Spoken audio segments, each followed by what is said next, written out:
Hello and welcome to the latest episode of the Two-Man Power Trip of Wrestling, a part of the TMPT feed for the Two-Man Power Trip of Wrestling's podcasting empire. I am, of course, your host, JP John Poz, right here each and every week. I am the one-man power trip that runs the two-man power trip, and we're talking about some of the greatest Royal Rumble moments of all time. We talked about some of the greatest Royal Rumbles. We've talked about some of the greatest Royal Rumble matches. Now we're going to dive in and talk about some of the greatest Royal Rumble moments. Of course, all capsulating and basically the finality of winning the Royal Rumble and kind of the most legendary and memorable, if you will, memorable, aka rememberable, Royal Rumble winners and moments in the history of the WWE. We're going to talk about some old school, even a little new school sprinkled in as well. We're going to basically talk about the top Royal Rumble moments ever. So let's break it on down and let's talk about it. We've talked about, obviously, the 1992 Rumble, the 1990 Rumble. We've talked about so many different rumbles, and we even talked about some current day rumbles. A lot of old school rumbles are what I prefer. I always love to go back and watch 1989, 1990, 1991, and 1992. Of course, I'll sprinkle in a little bit of 94, a little bit of 97. I like '01, I like '02, I like '04, I like 2007. Even a sprinkle in sometimes a little 23 and 24 as well. I do like Royal Rumble 2020. So there is some good ones recently for sure. They're always one of those events on the calendar you always kind of look forward to, just because it's I guess sometimes unpredictable, but you just never know when the guys are coming in or how they're coming in, and just the timing of it can be unpredictable for sure. Maybe sometimes the winner is predictable. Maybe sometimes it's not. It's all a part of the fun, and the entrances are great, and the countdowns are great. So the Royal Rumble is always one of the events every year I look forward to, maybe the most, maybe even more so than WrestleMania some years. But let's break it on down. Let's do a top 10 Royal Rumble moments. Let's talk about number 10, going back to 2020, and that is, of course, Drew McIntyre winning the Royal Rumble, winning it after the tremendous run that Brock Lesnar went on that year. And you kind of thought maybe Lesnar was going to go on and to do it. He's going to go in at one, and who the hell could stop him? He's going to be so dominant. He had such a dominant run. Basically knocks out, I think it was 13 guys or something. I mean, crazy amount of eliminations for Brock. The crowd is at a fever pitch, and Drew does it. Drew eliminates Brock. Drew goes on to win it all. Pretty amazing Rumble. You could say predictable to a certain extent because you thought maybe they were giving Drew the big push at that point, but I think unpredictable to a certain extent because you weren't actually sure they were going to give him the ball and let him roll with it, even though obviously was one of the best guys easily on the roster at that point. He was the guy, I think, and one of those guys that I think the fans noticed too, the believability, just how great he truly was. So I got to put him at number 10. I just was one of those things where Rumble 2019, with Rollins, and there every kind of maybe 18, 17, the Rumble was getting kind of boring for those bunch of years there, and didn't really enjoy them as much. Even 2015 to a certain extent, I was there for that one. Good match, but the Rumble itself didn't like the finish. So one of those things where I think this actually brought back the excitement of the Royal Rumble. And obviously, COVID would ruin it a little bit, but I think this definitely kind of brought back the excitement and the unpredictability factor. I love McIntyre going over here. Next up, number 9, Undertaker in 2007. 2007 is just a great Rumble and a lot of fun, and arguably maybe one of the more unpredictable Royal Rumbles. We really weren't sure. You think, oh, maybe they go Taker, maybe they go Shawn Michaels. You weren't 100% sure the direction that they were going to head in that year, and it kind of was wide open because Cena and Batista were both champions already, so obviously they're not going to win the Rumble, but whoever wins the Rumble is probably going to face those guys, and obviously that did happen at WrestleMania 23 with Michaels versus Cena and Batista versus Undertaker. So when Undertaker wins here, it's not just your standard WrestleMania finish where you just go kind of right to the finish and the third guy gets eliminated and then the second to last guy eliminated, and then obviously the final guy gets eliminated before Undertaker wins. No, Undertaker and Shawn Michaels had a great back and forth here. They had a great, somewhat of a match, really, if you kind of look at it. of these two going at it. It was just a real cool kind of precursor to, I know, a few years down the road, basically 2 years on the road, them having that great feud leading into WrestleMania 25, and of course leading into Shawn Michaels' retirement, WrestleMania 26. But this is kind of the precursor to that, and I really enjoyed this. I thought this was great. I thought this was pretty damn unpredictable as well. And Undertaker winning definitely was great. Thought that was a whole lot of fun for sure. Now, just even going back a year before, and I know that the I guess you could say ruthless aggression era isn't as popular with some as it is with others, but I got to throw in there as number 8 here. I got to throw in Rey Mysterio 2006. He basically, he goes the whole way, if you will, and breaks the Rumble record for time in the ring, and he just really was one of those underdogs that you were thinking, first of all, there's no way they're going to let Rey Mysterio win the Rumble. Second of all, he's probably too small to pull this off, kayfabe wise, of course. Will he really be the guy to do it and be the guy to win? They've done that before. Will they do that again? I doubt it. But man, they went for it, and obviously with Eddie's death kind of being a big thing as far as pushing Rey to that win and giving him that extra boost, I do think that him winning was great and totally unpredictable. I didn't see it coming. I actually enjoyed it. He kind of carried that match. I know Triple H was in there a while. Orton at the end was good, but Rey Mysterio really carried that match for over an hour and did a great job in 2006 at the Royal Rumble. Really a good one. Really was a lot of fun. I thought that was a really excellent Royal Rumble. Cool finish as well, but one of those unpredictable Rumbles where you kind of think they're going to give Rey the ball and they're going to give him the title and really kind of use this Eddie death to their advantage, so to speak. But obviously he had a huge groundswell, one of the most over guys. He totally deserved it, and obviously it was a tribute to Eddie as well. So it was a feel good moment thrown in there. So I really enjoyed this. I would definitely have this high up on my list. What a run there, and what a Royal Rumble moment, and obviously would go on to win the title as well at WrestleMania. So great job, Rey Mysterio. I know the title run not so great and maybe a little bit of a downer, but this Royal Rumble was great and was definitely one of those Royal Rumble winners you did not see coming. Speaking of a Royal Rumble you did not see coming as far as the winner was concerned, 2004, and the winner is Chris Benoit. This was definitely, to me, possibly the most unpredictable Rumble, just because, you had obviously a lot of great guys in the Rumble. You kind of think they're going in one direction. They could go here, they could go there. Goldberg, for Christ's sake, could win it. I mean, you just don't know the direction they were headed. And it was one of those things where, man, as Benoit was getting closer and closer to the end, like, man, he's kind of like carrying this match here. This is an unbelievable run. He came in number 1. He's going to go over an hour. At this point, going to be a record breaker. They're really giving him the ball here, and the crowd was eating it up.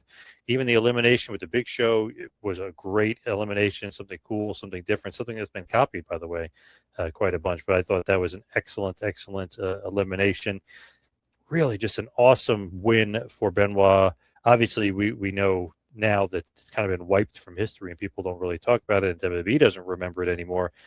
But at the time when he was one of the most over guys in the roster, of course, he goes on WrestleMania 20, beats Shawn Michaels and Triple H, wins the World Heavyweight title for WWE. In the main event in Madison Square Garden, the crowd is going absolutely nuts. You get a great moment between him and Eddie and all that confetti in the ring. It was just what a magical moment, what a magical time. Only a few short years later, it'll all be erased. But man, Benoit in 2004 winning the Royal Rumble was quite the feat. Again, completely unpredictable, but great ending, great finish, and obviously amazing finish at WrestleMania 20 to win the World Heavyweight title at Madison Square Garden in the main event of WrestleMania. So next up, going to go 1994, just because this is just a memorable moment, just for the fact of how the hell did they pull this off? And the direction they were going was so interesting, because were they going to go in the Lex Luger direction? They wanted the next Hulk Hogan. They wanted that next real American, if you will. The Lex Express they were looking at. Luger basically was replacing Hogan as the face of the company. Big Jack dude. They're going to put him in the USA stuff. They're really going to kind of try to make him into a mini Hulk Hogan.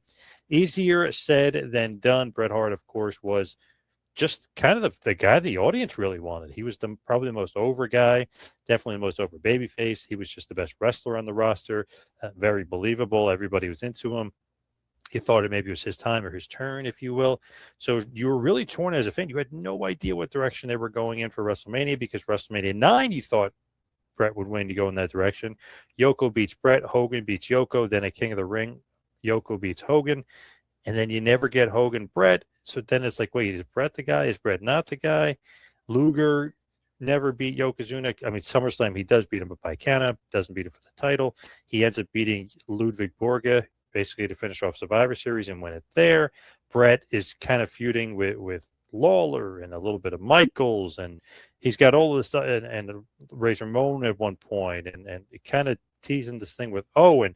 So you don't really know kind of where they sit with Bret. They know he's the best hand. They know who can carry anybody.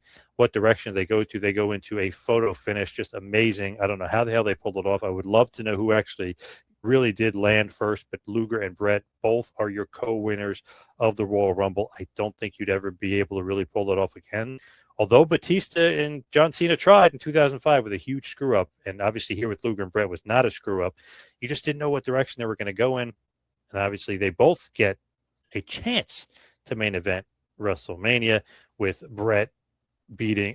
Owen beating Bret to start off WrestleMania 10, Yokozuna then beating Luger, and then Bret beating Yokozuna in the main event to win the world title. So obviously they do settle on the Hitman. Next up is a two-time winner.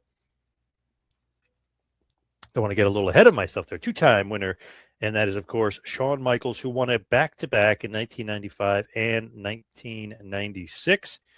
Man, 95 might not be remembered as fondly. It might not be that great of a Royal Rumble, a little bit of a weak Rumble, but great finish as you think Bulldog's going to win. Only one of Shawn Michaels' feet touched the ground.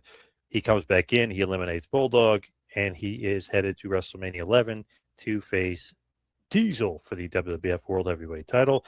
Pamela Anderson, perhaps the goat of all goats, was in there to help Shawn Michaels celebrate that night at Royal Rumble.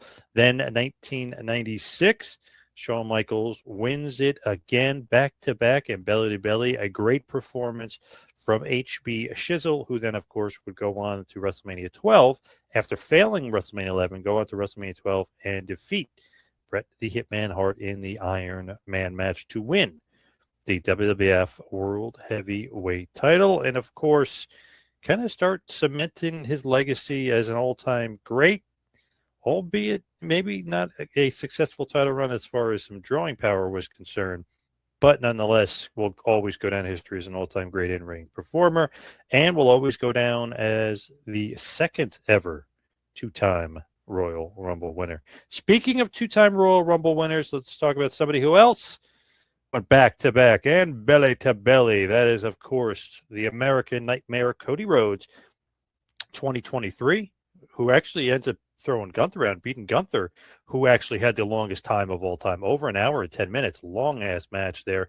And it's interesting because Cody came in last, and Cody and Gunther came in early, basically number one, and he lasted an hour plus. But they basically have, again, like a Shawn Michaels Undertaker moment for 2007, where they're going to have like this long match, which was really great and kind of showing the future of both guys and where they both could end up. So obviously he wins in 2023, goes on to wrestle Roman Reigns at WrestleMania 39 and loses. So then he has to run it back, if you will. He ends up winning the 2024 Rumble, which also was great. Two kind of underrated Rumbles to me. I thought they were both had a lot of action. I thought they were both quite excellent. Was a big fan of both. And, of course, Cody goes on to WrestleMania 40. Of course, a lot happens in between because The Rock gets involved, and Cody says he's going to hand the reins over to Roman. He's going to take his title shot at another time to give way to Rock Roman. That was really wonky. Just the way they did it was kind of poor. But if you remember that at the Rumble, when he wins it in 2024, he points up to Roman and he says he wants that title. He wants that rematch. So the fans, obviously the quote-unquote Cody crybabies, were not happy about it. And it actually ended up for the better because you get Cody Rhodes and Seth Rollins on night one of WrestleMania 40 in a great tag match against Roman and Rock. And then Cody versus Roman in night two, WrestleMania 40. And you get an all-timer. One of the best matches. Just was unbelievable. Just awesome stuff. Absolutely loved it. And then Cody, of course, actually captures the WWE World Heavyweight title that night. So he loses WrestleMania 39, wins WrestleMania 40. Very similar to HB Shizzle there, loses WrestleMania 11 and wins WrestleMania 10. WrestleMania 12. So great stuff from Cody. Next up, woo! The Nature Boy. Woo! The Ric Flair win from Royal Rumble 1992 forever will go down as one of the greatest single night performances in history here, which is why it's number 3 on this list. Just absolutely awesome. One of the greatest Rumble performances of all time, obviously by the Nature Boy in ring, completely carries the whole Rumble. You get great moments with Jake the Snake, Roddy Piper, the Big Boss Man, then of course a great moment with guys like Hulk Hogan and Sid Justice all the way at the end. Hulk gets eliminated. Hulk then tries to pull Sid over. Then Flair sneaks in and throws Sid over the ropes and out of the ring as well. And your winner is Flair. Bobby the Brain Heenan, of course, with one of the greatest announcing jobs ever. Man, him on color commentary, all tied into Ric Flair being in the Rumble. Just absolute chef's kiss, absolute masterpiece. Great Royal Rumble, arguably the greatest Royal Rumble of all time. I think it is probably the greatest Royal Rumble performance of all time. I know, like we mentioned, Drew had a good one, and Cody back-to-back years, and Benoit had an amazing one, and Ray had a great one. Even Taker in 07 was a nice little fun run there, but I don't think anything will come even close to the performance of Ric Flair in this match. I mean, he's taken everybody's finishes. I mean, he's taken a huge beating in this match, and he didn't think he was going to do. You didn't think he's going to go for number 3 to win it at all, and especially at this point. It was completely unpredictable. It's for the vacant WWF World Heavyweight title, so you think probably Hulk's going to win it, but nope. The Nature Boy comes out, shocks the world, and is the WWF champion. Really showed those fans that weren't fans of the NWA or didn't really follow Jim Crockett Promotions as much, really showed them why Flair was considered one of the best wrestlers in the world. Just amazing performance from the Nature Boy, Ric Flair. Number 2, got to be the Hulkster, of course, Royal Rumble 1990. Hulkamania will live forever. 1990 and 1991. So just combining those two magical moments and those two great Royal Rumbles, and to put him number 2 on this list, just you can't have this list and talk about the Royal Rumble without talking about the immortal Hulk Hogan. 1990, of course, he eliminates Mr. Perfect. And right before that, the elimination of Rick Rude was quite excellent as well, just the way they were setting it up. During the match itself, I think the most memorable and one of the most memorable Royal Rumble moments ever is the Hulk Hogan Ultimate Warrior Showdown, which obviously is the precursor, laying down the groundwork, if you will, laying down the seedlings for the WrestleMania 6 Ultimate Challenge. So that is great. Then, of course, 1991, where Hulk Hogan gets down to the final 3 with Brian Knobbs and the monstrous Earthquake. And you think that Earthquake is probably going to pull it off and win it, but no. Out goes Knobbs, out goes Earthquake, and Hulk Hogan wins back-to-back and belly-to-belly Royal Rumble matches, 1990. And then again, of course, 1991. Man, 89, he had such a great performance as well. Didn't end up winning it thanks to the Twin Towers eliminating him. But, man, just absolutely love that. For, like I said, 89, 90, 91, and 92. Those Rumbles in a row were just amazing to me, and just really, really excellent stuff and great layout by Pat Patterson. Of course, the showcase and the centerpiece of all those Royal Rumbles was, without a doubt, the immortal Hulk Hogan, who, of course, was the centerpiece of the WWF during the Hogan era, if you will, which a lot of people call the golden era. Without Hogan, where is the Rumble? Where is Mania? Who knows? But he obviously was the centerpiece and the key to the success of that event. So that's why I have him at number 2 for 1990 and 1991. And then, of course, Mr. Three-Peat, the only three-peat in WWE history, the man, the myth, the legend, Stone Cold Steve Austin. He's on here for basically the 3 moments. 1997, which was super unpredictable, and you kind of had no idea. He obviously cheats in that one. And then, of course, 1998, very predictable but fun, and you kind of just were dying for him to win. But the deck was stacked against him. You just didn't know how he'd win, and that was a great one. Then, of course, 2001, really weren't sure on this one either, like what direction they were going to go into and who was going to win this Royal Rumble. I thought pretty unpredictable for the most part. You kind of were leaning Austin, but, of course, he does a great job and does a lot of damage in that one. and a huge win. So 97, you're thinking Bret's going to win, Stone Cold wins. 98, you kind of know Stone Cold's going to win, and he pulls it off in great fashion. And then, of course, 2001 for the three-peat, he eliminates Kane last, who had one of the most dominating Royal Rumble performances of all time that night. So number one on the list of the top 10 moments here for the Royal Rumble goes to Stone Cold Steve Austin for his three-peat. Triple threat, if you will. He winning the 3 Royal Rumbles, like I said, 1997, 1998, and of course 2001. So that's it. Let's wrap up this and head towards the plugs. Follow me on Twitter and Instagram at 2ManPowerTrip. Check out the website, patreon.com/TMPTEmpire, and go to TeePublic, tpublic.com/store/TMPT, and get your Hogan era TMPT and Era Hitman gear today. I'd like to thank everybody for tuning in. See you right back here next time for the 2-Man